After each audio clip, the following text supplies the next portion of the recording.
La laïcité française n'est pas une simple neutralité. C'est une religion de substitution, une mystique anti-chrétienne, créée pour remplacer les anciennes traditions et imposer une nouvelle foi, celle de la République, de l'homme et du progrès universel. Tout commence en 1789. Les Jacobins ne veulent pas seulement couper la tête du roi. Ils veulent tuer l'ancien ordre chrétien. Ils lancent la déchristianisation, ferment les églises, inventent le culte de la raison et remplacent Dieu par l'État. Celui qui incarne parfaitement ce basculement est Junius Frey, le franquiste converti multiple, lié à Jacob Frank. Il rejoint les Jacobins, participe à la Terreur et publie en 1793 sa Philosophie sociale, où il défend la violence révolutionnaire tout en attaquant violemment les anciennes lois. Il est le pont vivant entre le messianisme et la nouvelle religion républicaine. Au fil des décennies, cette mystique se perfectionne.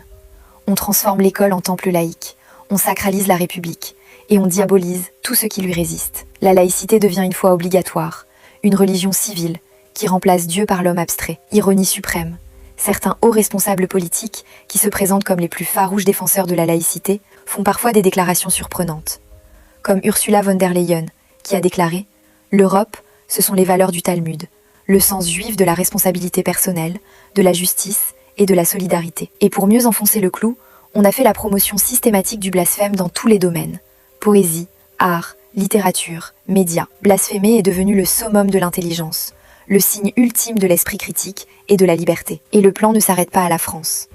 Il est exporté au cœur du monde musulman. Après la chute de l'Empire ottoman, Mustapha Kemal Atatürk impose le même modèle à marche forcée. En 1924, il abolit le califat, dernière autorité spirituelle de tous les musulmans. Il ferme les écoles coraniques, interdit les confréries, supprime les tribunaux islamiques, impose l'alphabet latin et retire l'islam de la Constitution. L'islam est relégué à la sphère privée, sous contrôle total de l'État laïque. De la Révolution française à la Turquie kémaliste, une même logique se répète dans l'ombre.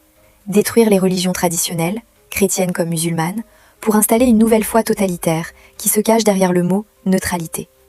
La laïcité n'est pas neutre. Elle est l'arme spirituelle et politique d'un projet plus vaste. Effacer les identités profondes des peuples pour préparer un monde sans frontières, sans racines et sans Dieu.